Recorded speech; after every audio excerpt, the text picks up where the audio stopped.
অঙ্কটা দেখো 64 পাতায়। এক জোড়া ঘুড়ির দাম 66 টাকা 38 পয়সা, এরূপ 30 জোড়া ঘুড়ির দাম কত হবে? বোর্ডে লিখে নিলাম 64 পাতার দাগ। এক জোড়া ঘুড়ির দাম কত? 66 টাকা 38 পয়সা।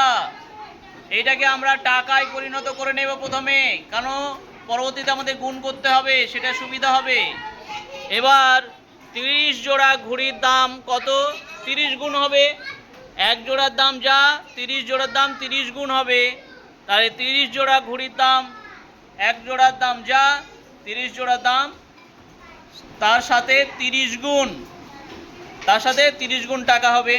এই গুণ করে আমরা পেলাম। এখানে আমরা একটা ট্রিক্স ব্যবহার করেছি। এইখানে যে শূন্যটা আছে, এই শূন্যটাকে আমরা সরাসরি এখানে বসিয়ে নিয়েছি। তারপর 3 দিয়ে বাকিগুলোকে গুণ করে দিয়েছি। এই ট্রিক্সটা কেন ব্যবহার করেছি? কেননা শূন্যের জন্য আমার এককের ঘর যেত, সেই এককের ঘরে এখানে শূন্য থাকায় সেটা আমরা ব্যবহার করে নিয়েছি, প্রথমে বসিয়ে নিয়েছি। বাকিদের এই দশকের ঘরে যে অঙ্ক আসে সেইটা দিয়ে গুণ করে দিয়েছি। দশকের ঘর থেকেই বসেছে, এককের ঘরে শূন্য বসেছে। এককের ঘরে শূন্য থাকায় আমরা এককের ঘরে শূন্য বসিয়ে দিয়েছি, দিয়ে বাকিটা গুণ করেছি।